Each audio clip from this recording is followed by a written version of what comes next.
This is a recording from the More Than the Score lecture series at the University of Virginia, made possible by the Office of Engagement's Alumni Education Program. Since the summer of 2007, credit markets have hovered on the brink of collapse.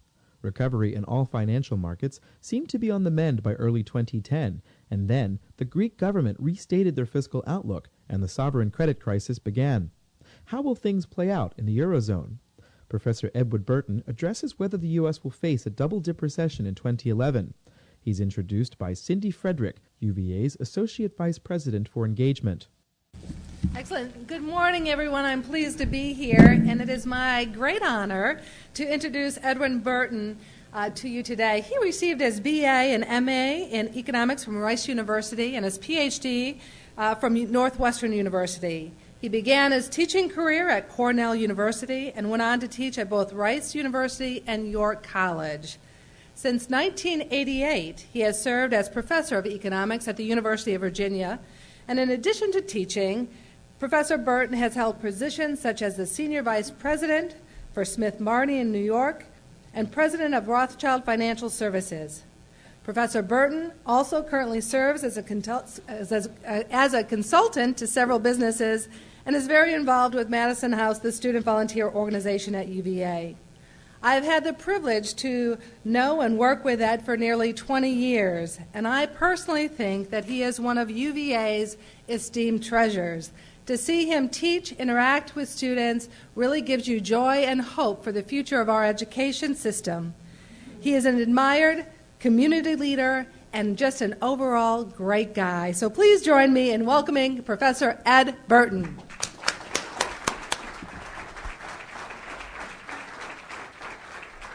It's great to see everybody. I'm honored to be in the illustrious company of Larry Sabato and Kathy Thornton and others in this series on More Than the Score. Unfortunately, I feel I have the toughest topic of all, trying to forecast what the economy is going to do and try to explain in part what it has been doing. Before I get to that, though, I want to make a prediction about the football game. My student is the quarterback. Mark Verica is an economics major. He took both of the finance classes that I take. He is one of the most marvelous students here at the university. He has, as you know, struggled a little bit at the quarterback spot, but hopefully things will get better and he may pull off a victory today. So I will fearlessly forecast that we will beat Miami today. That's my fearless forecast.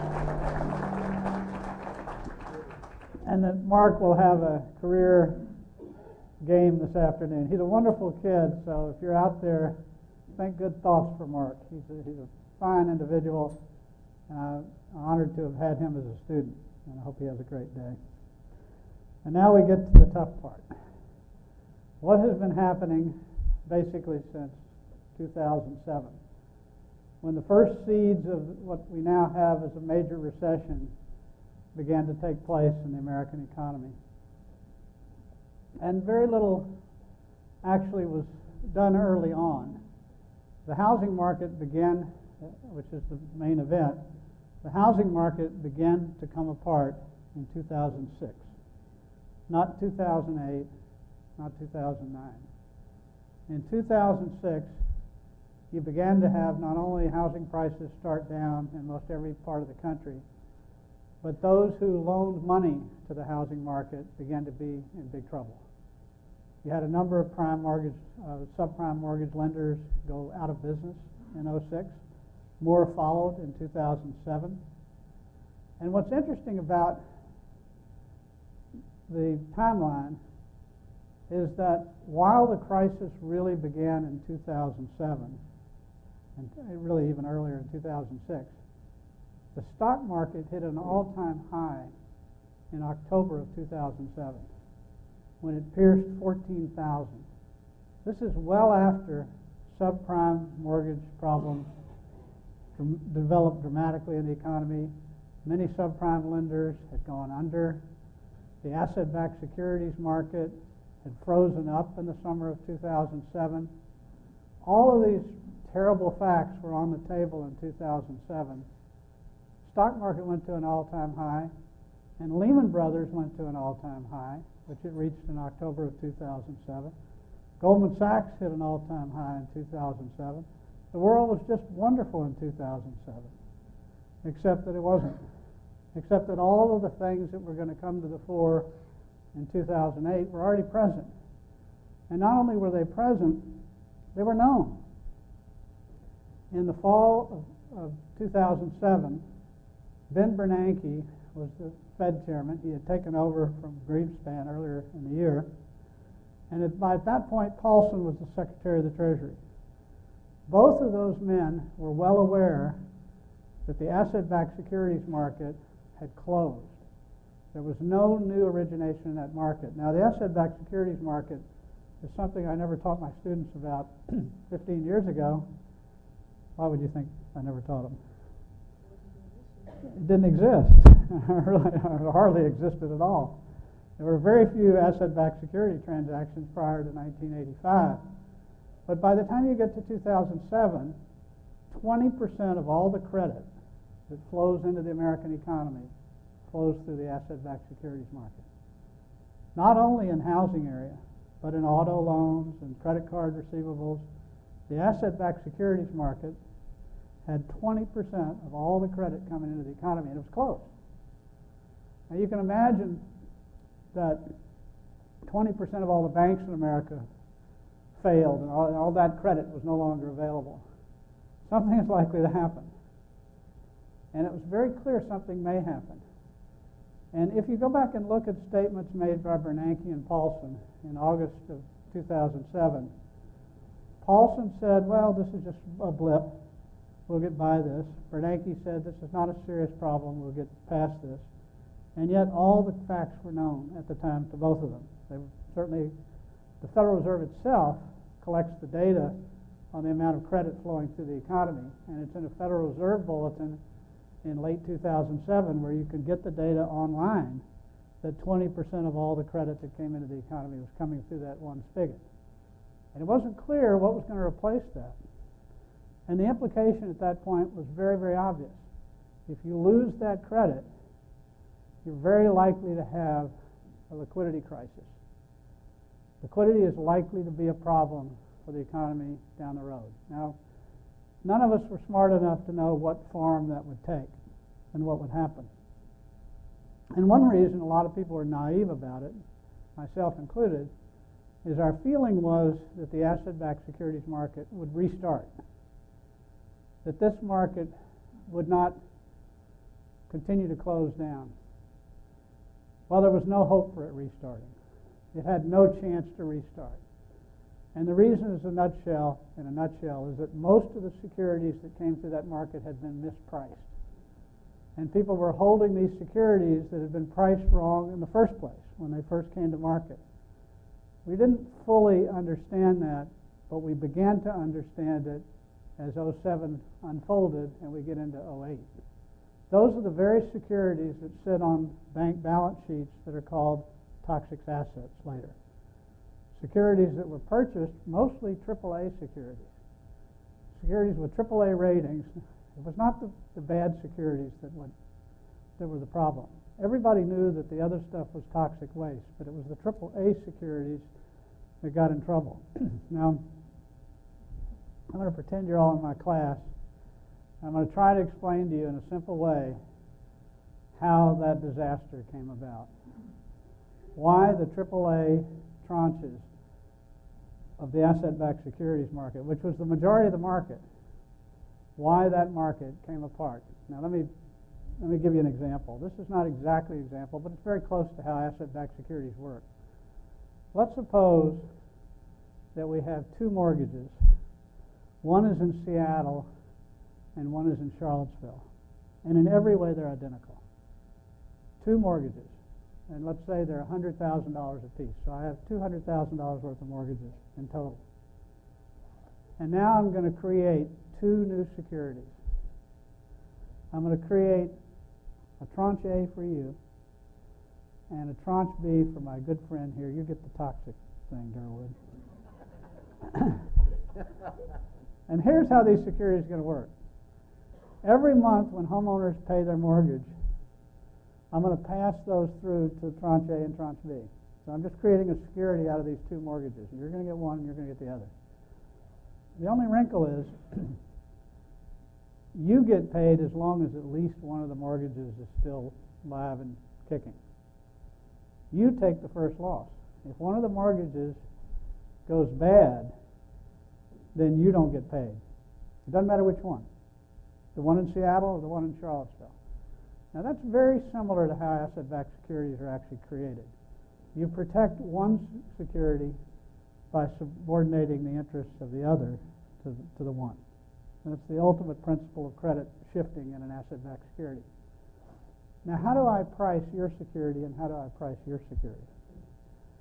Well, let's suppose that there's a 10% chance that each mortgage will go under. So you have these two mortgages, and there's a 1 in 10 chance that they're going to go under. What's the chance you won't get paid?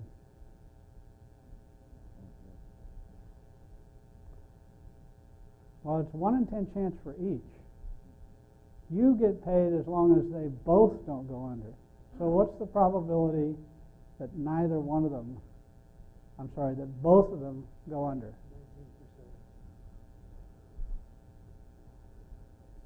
You've got one mortgage here, another mortgage here. What's the probability that they both go under? 19%. No. One of them's in Seattle, one of them's in Charlotte, entirely different places, so it's 1/10 times 1/10, isn't it?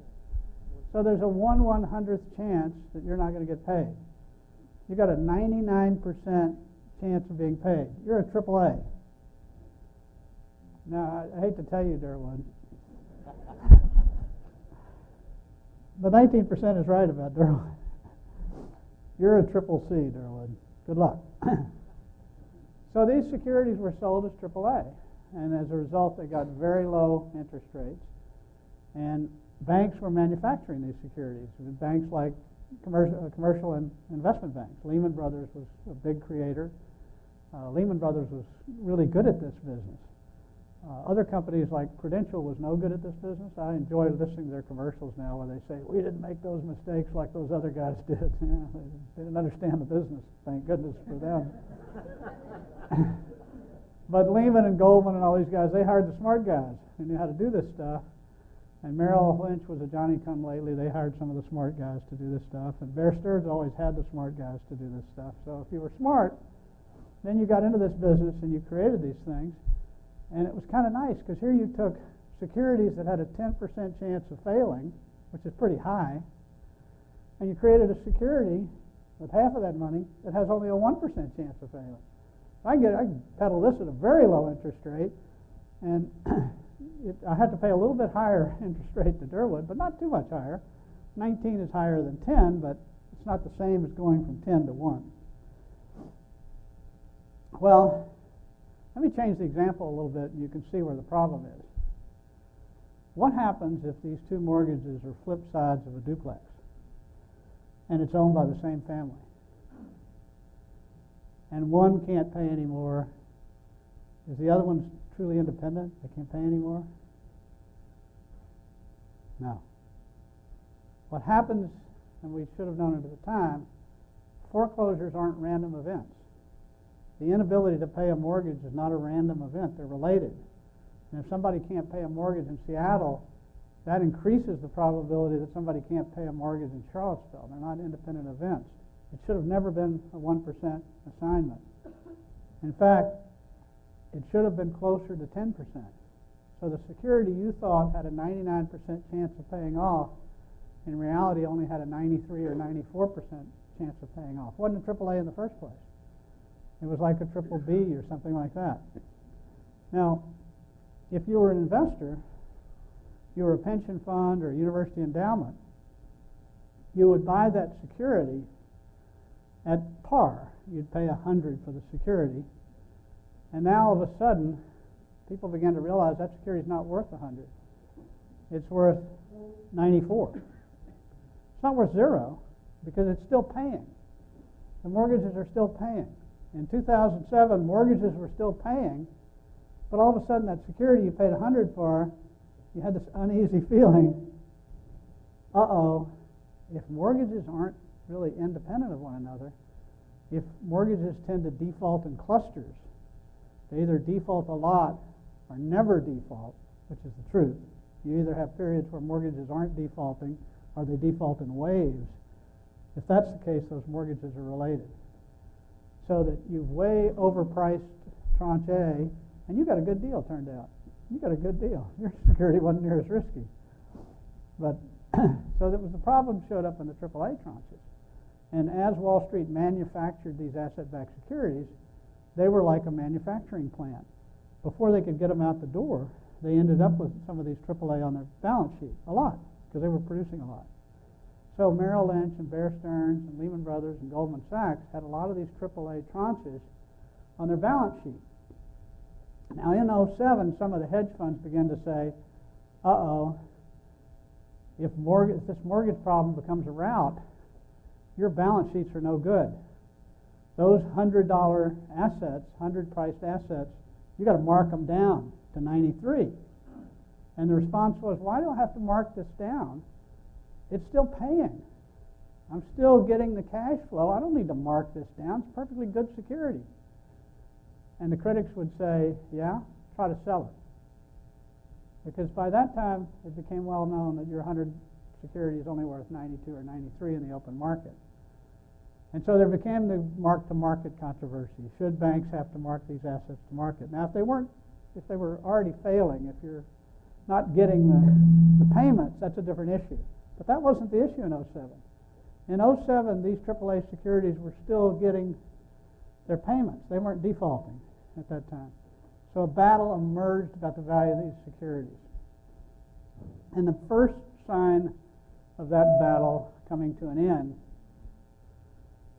was when Bear Stearns failed in March of 2008. Now, how did Bear Stearns fail? Did they fail because their balance sheet was no good? We'll never know the answer to that. We'll never know how valuable the Bear Stearns balance sheet was. Bear Stearns failed because it was a liquidity crisis. They couldn't come up with enough cash to keep going. They had exactly the same problem that banks historically had before the FDIC. Bear Stearns funded 20 to 30% of all their lending overnight. And the guys overnight said, we won't provide the cash anymore. That's like a run on the bank. What happened to Bear Stearns was a run on the bank.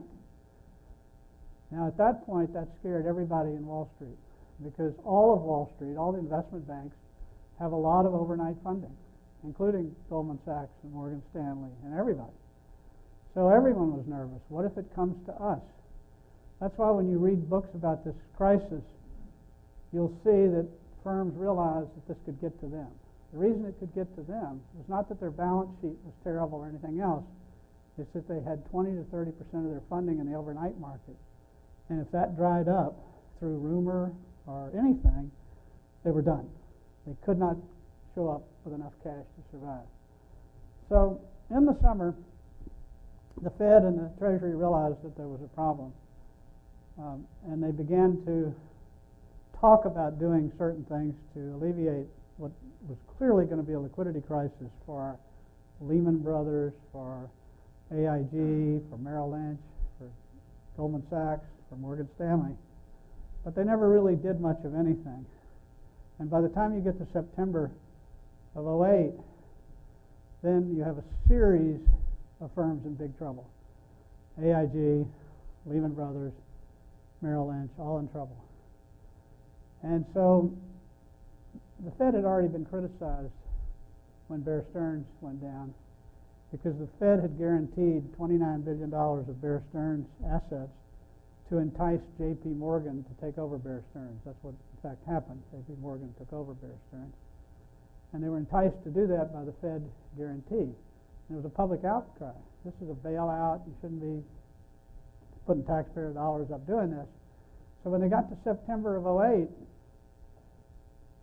there was a strong public sentiment against bailing anybody out. And Lehman was the firm on the chopping block. And Lehman was pretty comfortable that they'd get bailed out some way. I don't think it ever dawned on Richard Full that it was all over until it was all over.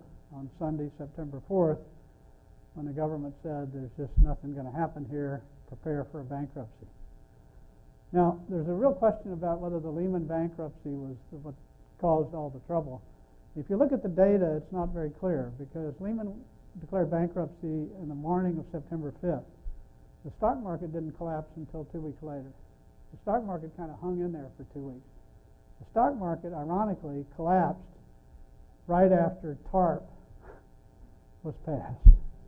If you want to draw a picture of when the stock market collapsed, as you recall, TARP did not pass the first time.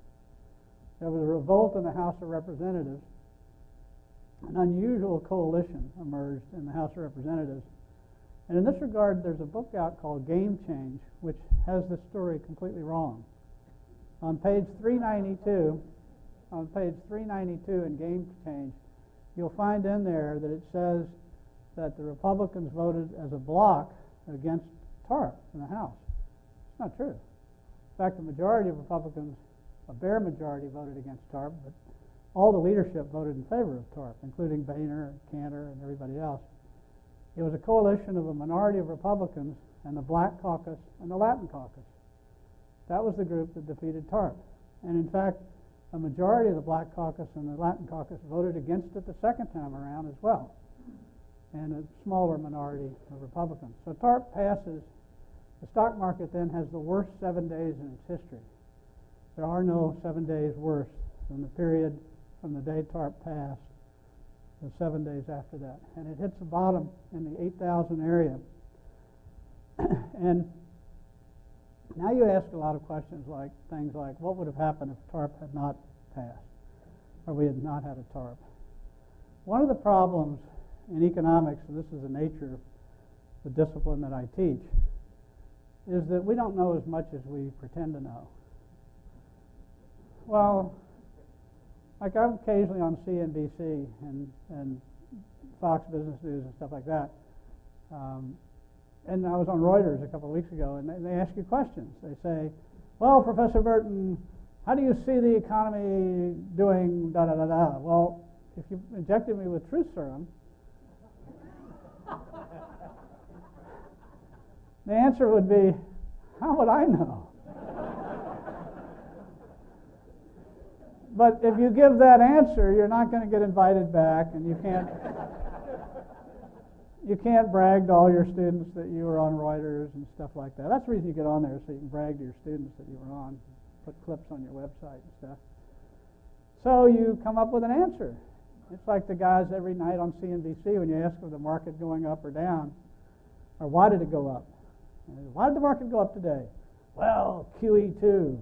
The next day it goes down. Why did the market go down? Well, people don't think QE2 is going to take place. So they come up with something that you and I could probably come up with just as well, because the true answer, I won't tell you what the true answer is, but you can guess what the true answer is.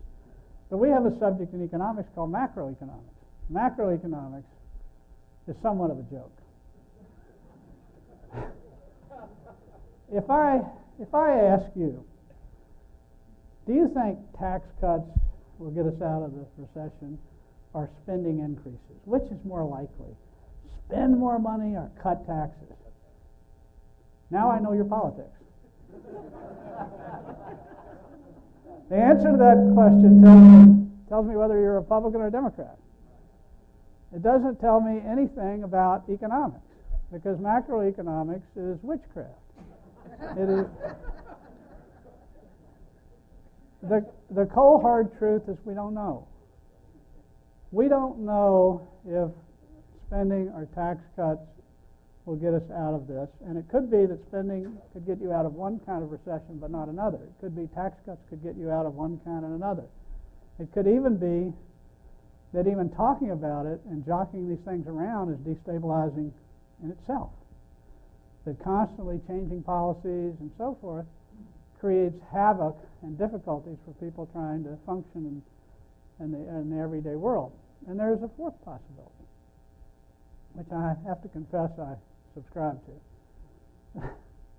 The fourth possibility is when something goes wrong. Like, suppose I come up to you and just whack you in the shoulder, right? You wouldn't like that, I bet. But the question is, when does it stop hurting? Give me something right away. When is it going to heal? Well, there might not be a silver bullet to make it heal within the next 10 minutes. And an economy might not heal within the next 6 months or a year or 2 years just by doing something. It may simply take time to work out inventory corrections and deleveraging and things like that, and efforts by the government to do something, no matter how well intentioned, of any type. Tax cuts, tax increases, spending cuts, spending increases, regulations.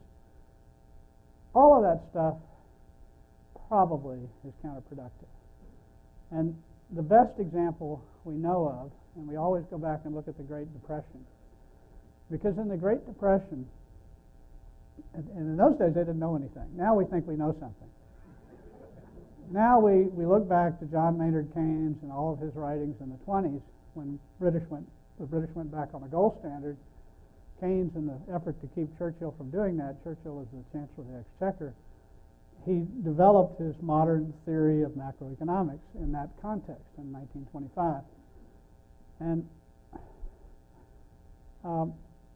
in that period, macroeconomics became the idea that you spend money. Well, and to get you out of a recession. When Hoover was president, he didn't read any of that, and he didn't believe any of that either. He was elected in 1928 and was sworn into office in March of 29. In those days, presidents were sworn in March, not January. And Hoover could see that after the crash of the stock market in 29, he could see there was a problem. Now, if he had followed my advice, he would have said, so what? But I wasn't around to advise him. So he said, well, we've got to do some things. First thing he did is he got all the businessmen together and had them agree to not lower wages. No matter what happened, we're not going to lower wages, no matter what happens in this economy. So they all signed a statement they wouldn't. Next thing he did was the Smoot-Hawley tariff. That was a Republican idea. He got the Smoot-Hawley tariff in there. It wasn't really to protect industry, it was to protect agriculture. That was his main motive for the Smoot-Hawley tariff. Well, the economy and everything just got worse. If you think the stock market fell in 1929, it did.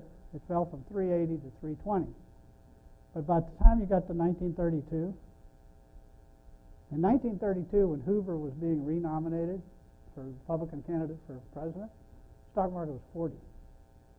It dropped 90% from the highs of September 29. Unemployment was 25%.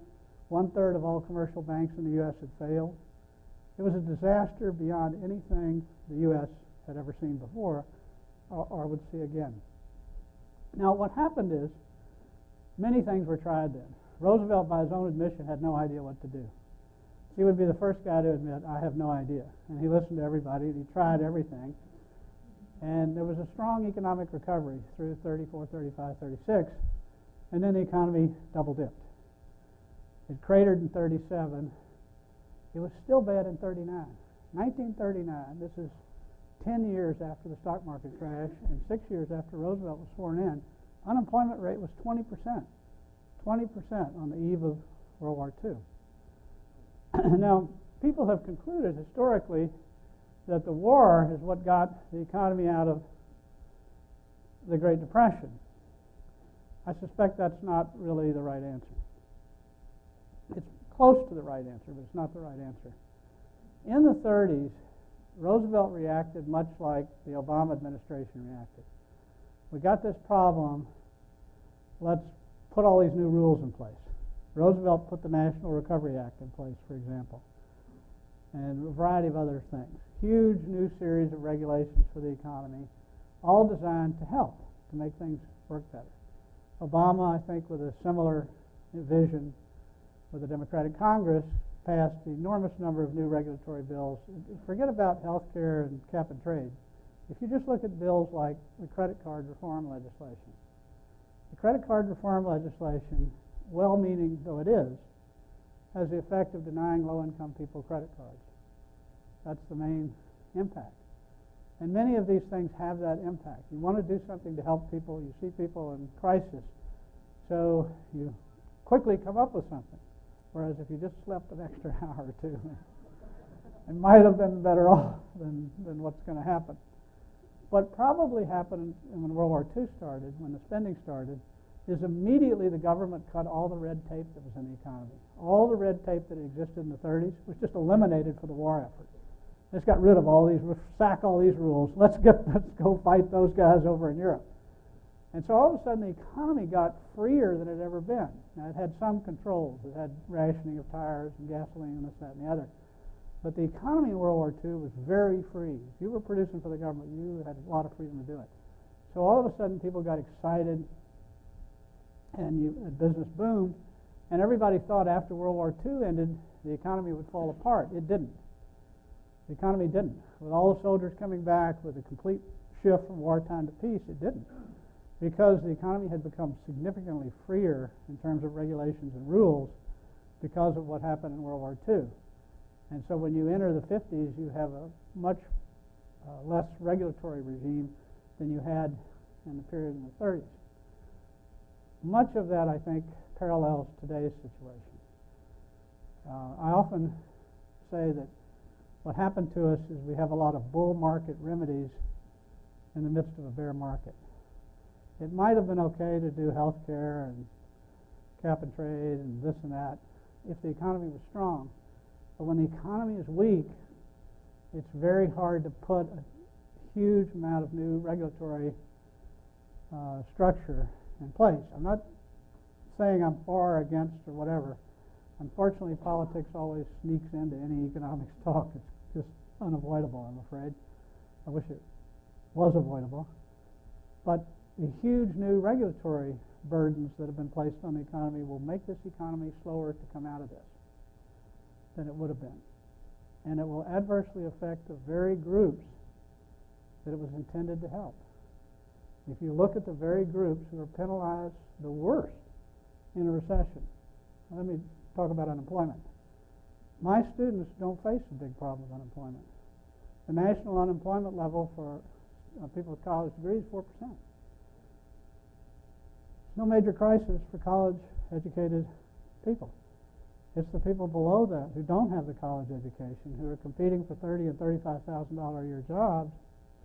They're the ones that are dramatically hurt by all this. A $10,000 mandate on a $30,000 employee is a big deal. A $10,000 mandate on a $100,000 employee is not as big a deal.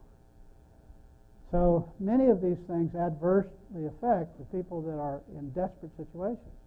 I mean, the real unemployment problem is among minorities. It's for people over the age of 50, people without adequate educational skills. Those are the people that need jobs. But most of the programs that have been advanced make it more difficult for them to get jobs. It doesn't impede my students' ability to get jobs. We're still selling kids to Wall Street and all over the place like there's no tomorrow. There's no job shortage for college grads. So that is my background. Now I got to get to predictions. This is what I think happened. What I think happened in a nutshell is that you had a housing bust, and it was magnified by the collapse of the asset-backed securities market. Now, you'll continue to have that, by the way, because we have housing booms and busts throughout our history. And the reason we do is we tax favor housing. All you in real estate will hate this, but government policy is to tax favor the purchase of housing. And as long as it's that policy, it's irrational for an average person not to speculate on their home. If you don't speculate on your home, you're irrational. That's the only place you can get tax-free gains. That's the only place you can deduct the interest. There's no other place. I always tell my students, when you get out of here, forget the stock market.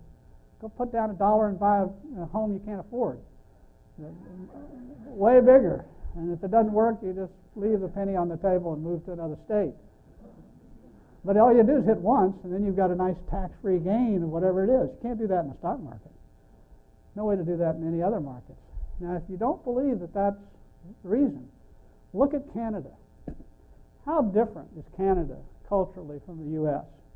if you just cross the border from New York State or Michigan or something into Canada? Canada does not have a housing boom and bust. They don't tax favor housing. Canada got through this fine. They have much higher down payments on all their housing markets. They didn't have a problem. And this is not some country across the ocean. This is a country as culturally identical to the U.S. as you can get, Canada, with same motives and everything else. So the U.S. is plagued to continue to have these housing booms and busts. All right, so where are we going now? What's the future? Are we going to double dip? Is this going to be a 1937 type fall down? The answer to that, I think, unequivocally no. The economy is coming out of the recession. It's coming out of it slowly, but it's inevitably coming out of it. We're not going to have periods where you have a couple of quarters of negative economic growth. It's not going to happen. The economy is not going to fall apart here. It is constantly growing. Now, it's growing without producing jobs. So we constantly have this large unemployment problem, and that's going to persist for 2-3 years until something changes vis-a-vis policy. But the economy will grow out of it. Why will it grow out of it? What's different today than, say, the 30s? There are a lot of differences, but one of the most important and overlooked differences is that the rest of the world is doing great. Only the U.S. and Europe, and really just Western Europe, are mired in a recession. If you look at Asia, they're booming. Asia's got it going great. And I don't mean just China. I mean everywhere you look. Japan has its usual slow growth, but even Japan is growing. But all the peripheral countries like Singapore and Malaysia and these countries, they're doing great. Taiwan, they're just doing great. Not only that, go to Latin America. As long as you're not in Venezuela, life is great. It's booming right along. Brazil's doing great. Argentina's doing great. Go to Eastern Europe. Russian GDP was up 8.8% last quarter. The only Eastern European country that's flat on its back is Romania. So when you get away from Western Europe and the U.S., you've got strong economies. That's going to help us. You want to be in a neighborhood where everybody else in the neighborhood is doing good. I always have to tell my children, you want to be in a class where the other kids are doing well and often beating you, because that's going to be good for you. It's true in the economy too. You want to cheer for Asia. You want to cheer for Eastern Europe. That's good for us. And that will help us, long run, get through our current economic crises. But what will slow it down, which everybody knows, is that Western Europe and the U.S. have a debt crisis. It's a debt crisis that won't go away.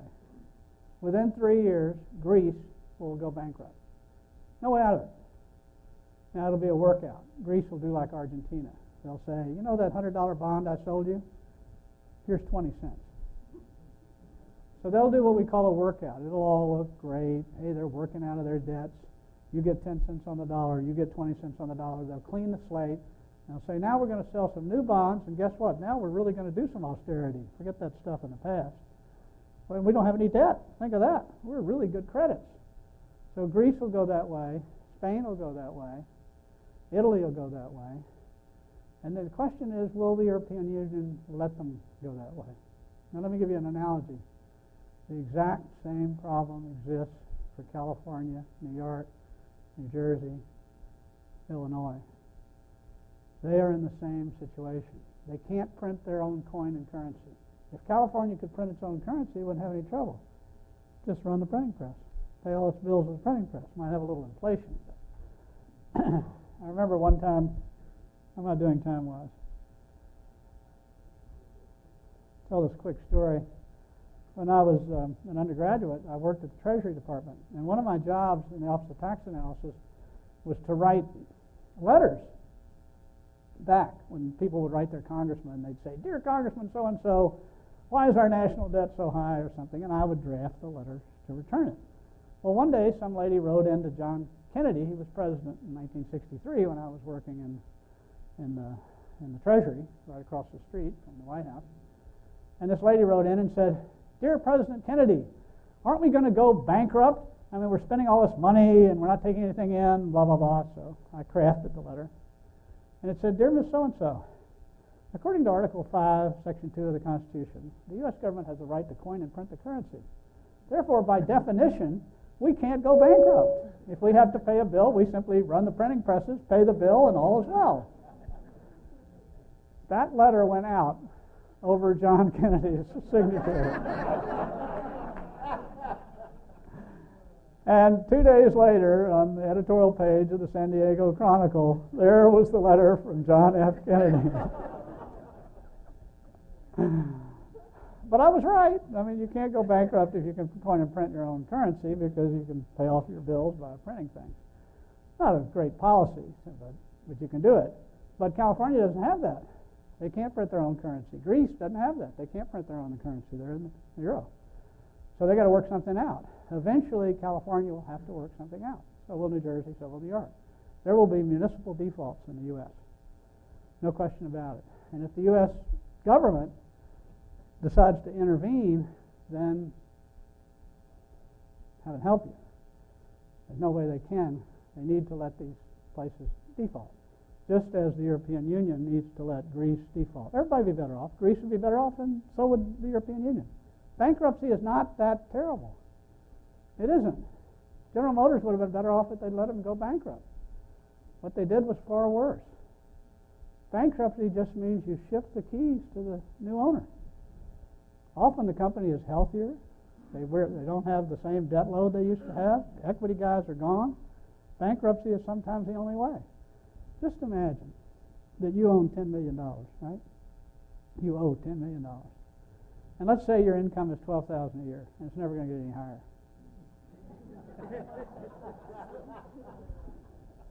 I have a strategy for you. And it's the right strategy. You go to whoever loaned you the $10 million.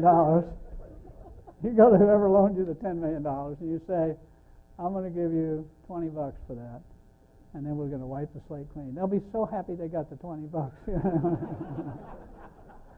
So it's a win-win. So with that cloud on the horizon, and it is a cloud that you will continue to see, the debt problems, the sovereign debt problems in Europe, and particularly Greece, Spain, what we call the PIGS, which are Portugal, Italy, Ireland, Greece, and Spain. At least 3 of those countries, and probably all 5, will go bankrupt. But they'll do it in a workout way, which is the right way. There's nothing wrong with this. That's the way it should have happened in the first place. And I think you're going to see in the U.S. a similar situation develop with California, New York, Illinois, and New Jersey. It's hard to see how those states have any chance, no matter what austerity program they put in place. There is no way they can pay off their indebtedness, both that that's on the books and the pension indebtedness that is not on the books. For example, if you take the 2 biggest pension funds in California, their unfunded liability, calculated correctly, not the way they calculate it, correctly, is $1 trillion. Now let's take the 9 largest counties in California. They have pension funds too. Their unfunded liability is $400 billion. So just in those pension funds, you got $1.4 trillion. It's not even in their budget. When they're talking about being all this money that they don't have, they don't even count this. This is off the books. There's no way. California can't make it. And rich people are leaving in droves. Businesses are leaving in droves. The tax base is eroding. You see the same thing in New York. You're going to see the same thing in Illinois. People leave when they know their tax rates are going to be doubling and tripling and so forth. So these states are going to have to do what Greece is going to have to do. Now, that all sounds sad, but those are not big issues. An economy can recover through that. Europe, they can. Well, if you hold the debt, it's kind of a bad day. But economies can recover with that, and it rationalizes the debt, which it ultimately has. If the debt can't be paid, then the sooner it's acknowledged and written off, the better everyone is. The debtor and the creditor are combined. That's why you have bankruptcy laws. And they're good. They're not bad things. So I see a good future. I see an economy that will grow out of this. And I think eventually there'll be efforts made to make the labor markets a little bit freer so that people at the bottom have some hope of getting jobs. Right now, there are so many constraints to the ability of people who aren't well educated to get jobs that it's going to be very difficult to hire them in large numbers. But I think eventually policy will create exceptions. That's the way it'll work. And then we'll be able to put people back to work and the economy will get going. The American economy, left to its own devices, can recover, no matter what kind of constraints you stick upon it. We've seen the Chinese economy, which was the most hamstrung economy in the world, turn itself around on a dime just 15 years ago, and is now the second largest economy in the world, and in short order will be the largest economy in the world. It's not that hard to free up various areas of the economy, and they've been quite successful at doing that. So, where's my timer? Am I done? I'm done. Thank you very much for listening to all this.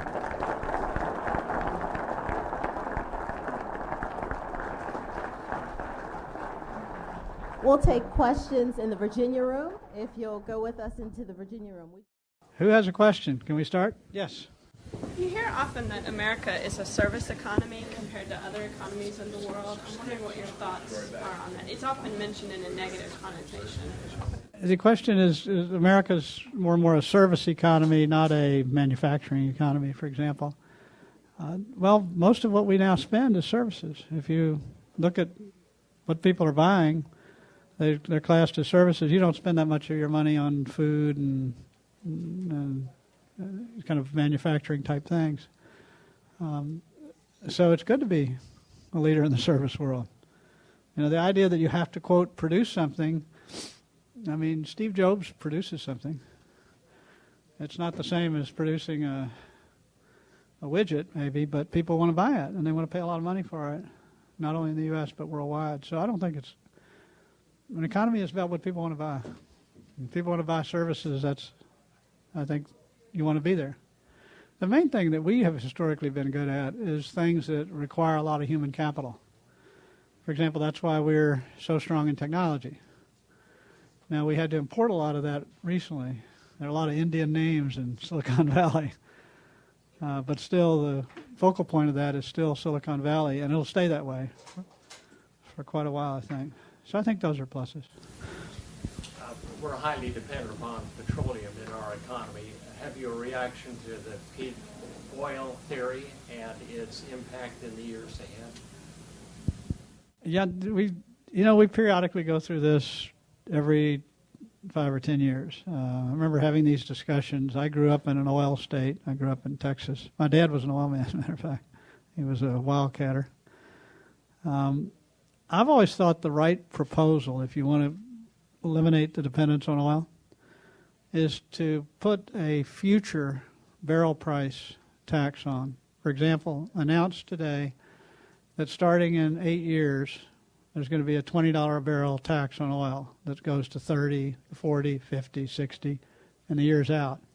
And the idea is everyone can see that tax coming, and therefore companies can start up and provide alternatives, but no one ends up paying the tax, hopefully. The tax is so far out that people have the ability to retool and avoid it. That's what I don't like taxes where you just tax something and then there's a deadweight hit. It's almost better to try to encourage other alternatives by taxing something out of existence, but you tax it out of existence at a future date. Well, I can't sell anybody on that. But you also have to really do it. You have to put it in place and leave it there. It's probably a good idea, by the way. I mean, no matter where you are on the environmental issues, someday you kind of don't want everything to boil down to oil and gas. Yes? In your talk, you mentioned the pension funds in California. Would you mind commenting about the pension fund in Virginia? Well, I'm all over the paper yesterday morning. I don't know if you read that. I was quoted last year in the Roanoke Times as saying, what lie are we going to tell the governor in the General Assembly this year? It's embarrassing how we don't tell the straight truth about what our pension liabilities are in Virginia or anywhere else.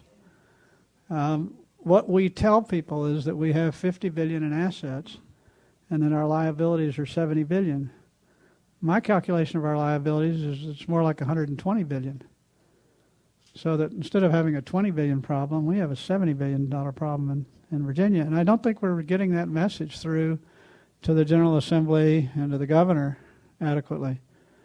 And we don't have the juiciest pension system. We're not like California. We're not retiring people at $300,000 pensions. I don't know how they plan to fund all that. But we do pay, if you add in Social Security, we pretty much, people are retiring on more money than they made if you add Social Security in. So it's not, teachers, for example, that have been in the system 25 or 30 years and retire, if you take what we give them in Social Security, it's more than they were making as a teacher typically, or very close to it.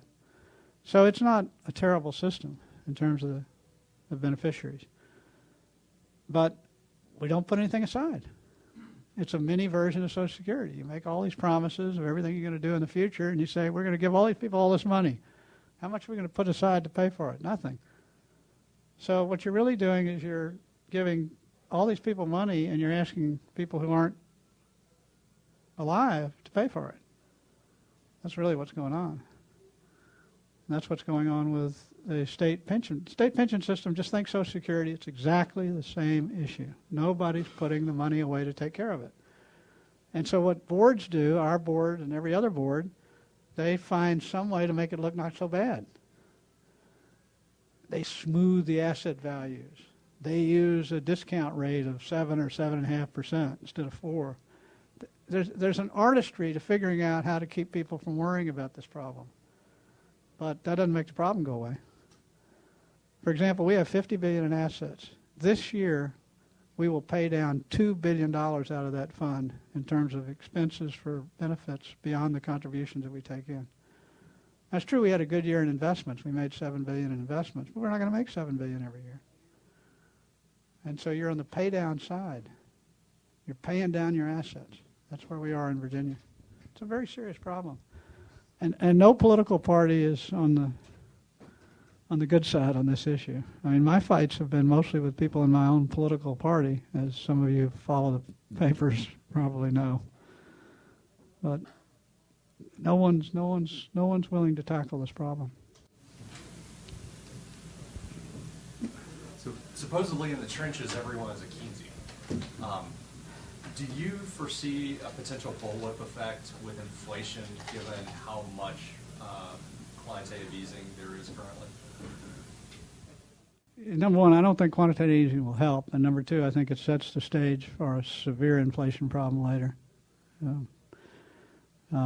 Bernanke's strongly in favor of it because he's convinced of the Friedman argument that the reason the 30s were so bad is that the Fed didn't counteract the decline in the money supply. Now we don't even know what the money supply is. Is it M1? Is it M2? Is it M3? M4? We have no idea.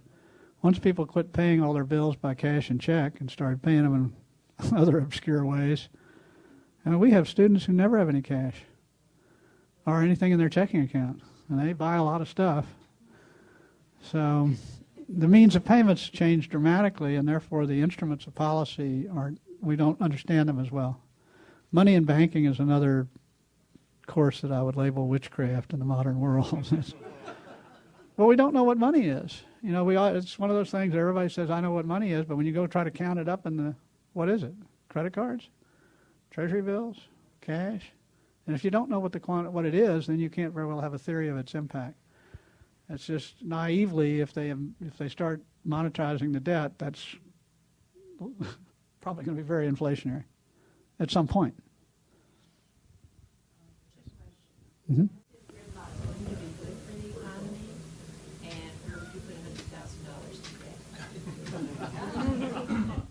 Massive gridlock. That sounds like a political question. Well, everybody says that's what's going to happen. That's what Larry said a couple of weeks ago about when all the Republicans take over during the election, that we're going to have massive gridlock. So some people say that's good for the economy, some people say not. Well, if it's one of the things the economy has suffered from since 2007, and by the way, this is a bipartisan thing. I mean, the Republicans have been no better than the Democrats on dealing with this stuff. They made a huge number of errors, in my opinion, in 2008 in dealing with the recession. But the biggest problem is policy just keeps changing. I don't know if the long-term capital gain rate on January 5th is going to be 15 or 40.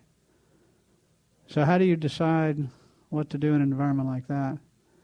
There needs to be a stability of policy, even if you don't agree with the policy, just to get the rules of the game, rules of the road in place. And that, since 2007, we haven't known what the rules of the game. I mean, in 2008, it was unbelievable. They passed the TARP on the grounds that they're going to buy toxic assets. Within 48 hours, they decide we're not going to buy toxic assets. They asked for $800 billion with almost no thought, and then they changed the whole purpose of the program, and they just dump it into the commercial and investment banks. Why? And they put it in a lot of banks that just didn't want it. A lot of banks said, hey, we don't want this. And the whole thing, and it was very destabilizing. I would count the problems with the stock market during that period as having a lot to do with the unstable policy. Was Lehman going to get bailed out? No, we're not bailing out anybody. And then they let Lehman go, and the next day they're bailing out AIG. So the policy just kept changing every 24 hours. And I think in large measure that's a Republican. That has to be laid at the doors of the Republicans.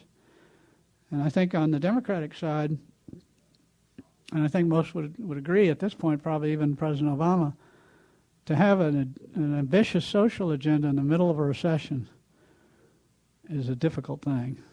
And particularly if the social agenda involves massive new regulations and involves massive new regulations on your lending institutions. I mean, the commercial banks in this country have no idea what they're supposed to do. And they're scared to death. And underneath all this, the regulators are giving them a tremendous amount of trouble. This doesn't show up in the paper, but if you're on a bank board, you know it. Anybody on a bank board in here? Yeah. The regulators are not nice. They are saying, nope, you can't do that. No more lending in that area. They are tough as nails right now, and we need lending. You need lending to get out of a situation like this. This is where you should relax the rules, not tighten them. You can relax them when you're in boom time. We're tightening them at the wrong moment. This is where you want people to loan on weaker credits. You want people to make loans that may not look as good because people don't look as good.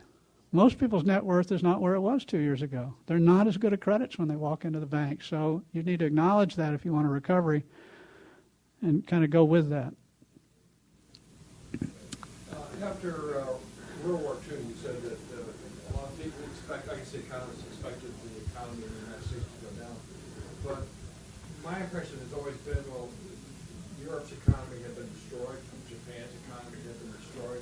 We were the one country to emerge stronger than anyone else. And I think that has gone a long way toward why we had one-family incomes in the 50s, et cetera. We're now in a world where we've got serious competition around the world, the Indians, the Chinese.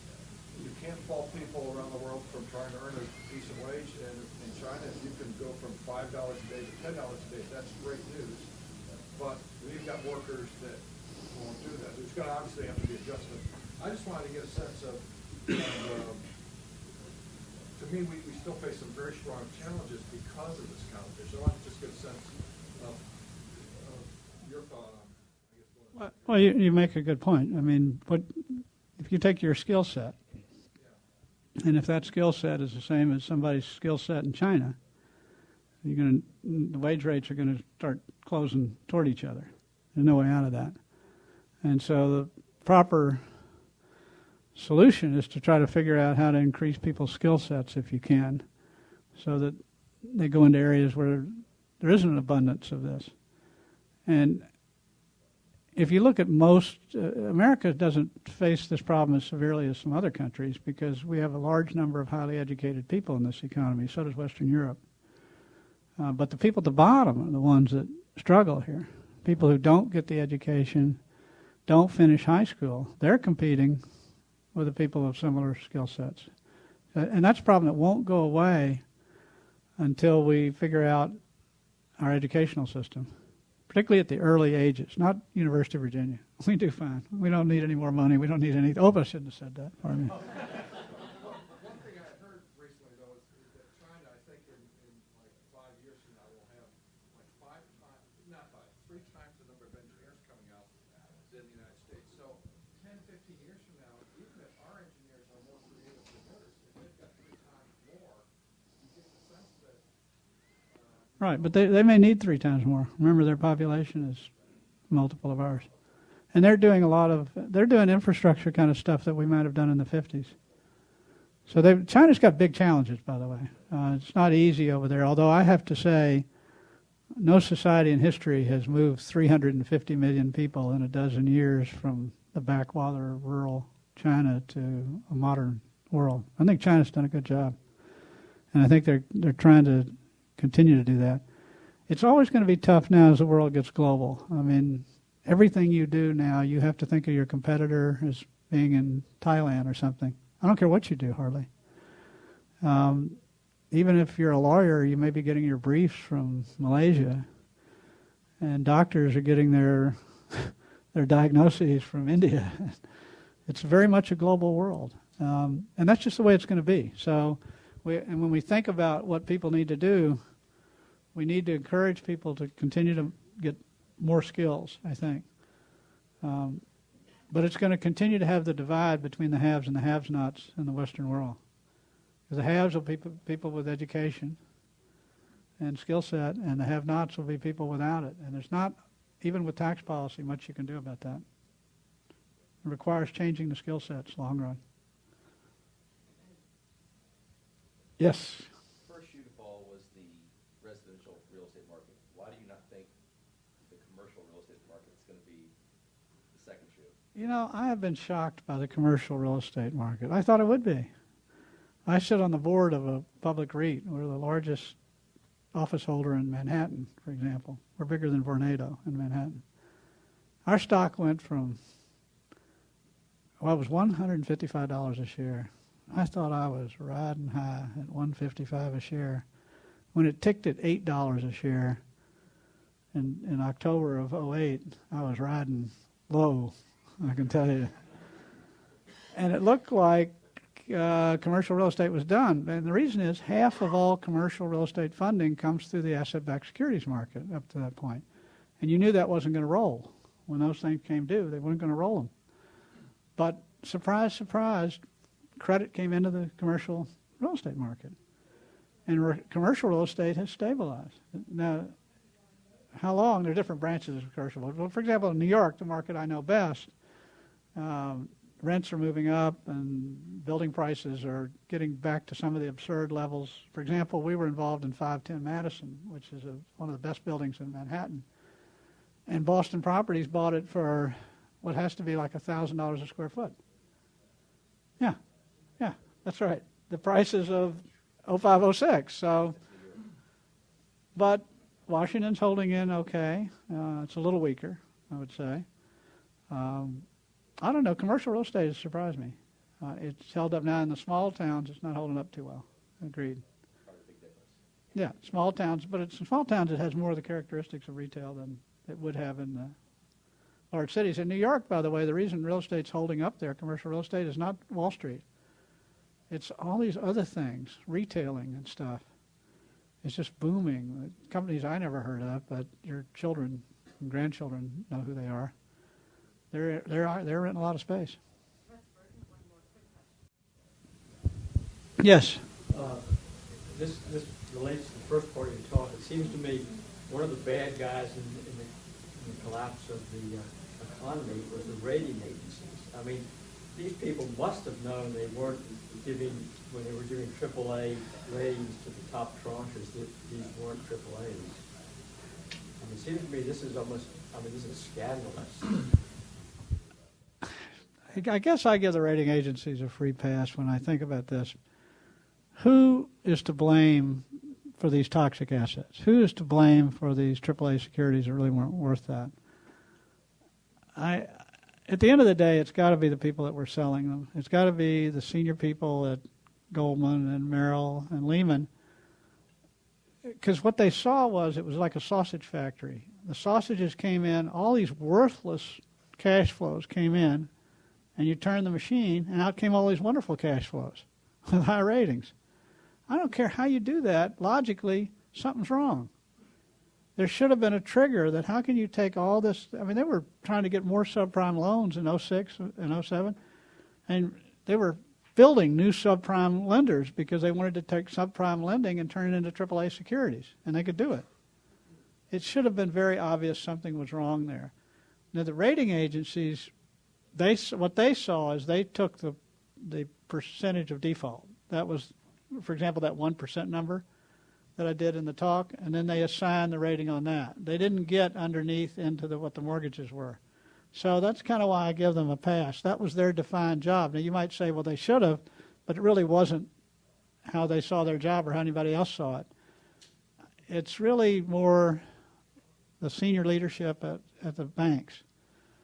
Even I had a sense during that whole period, something doesn't add up here. How can we have all this garbage can cash flow turn into diamonds and gold?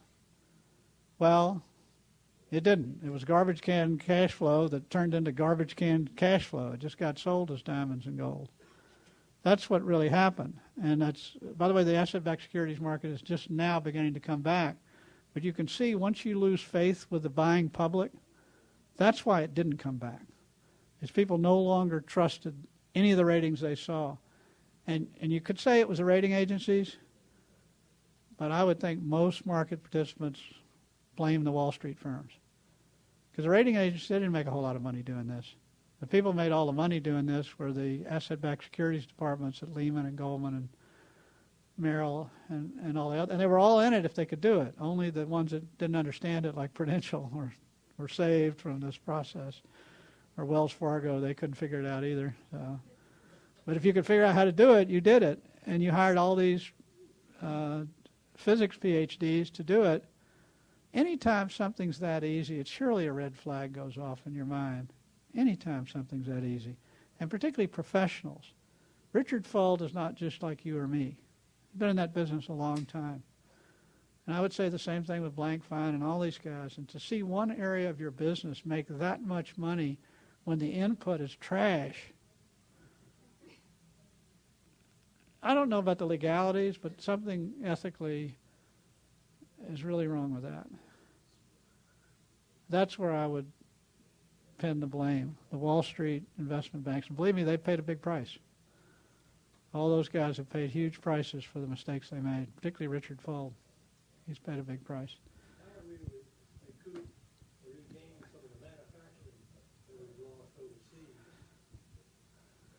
We may not. That could be the problem. We may just have lost our comparative advantage there.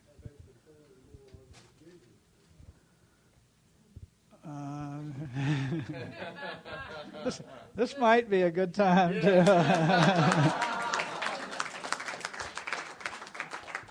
So how many of you would return for...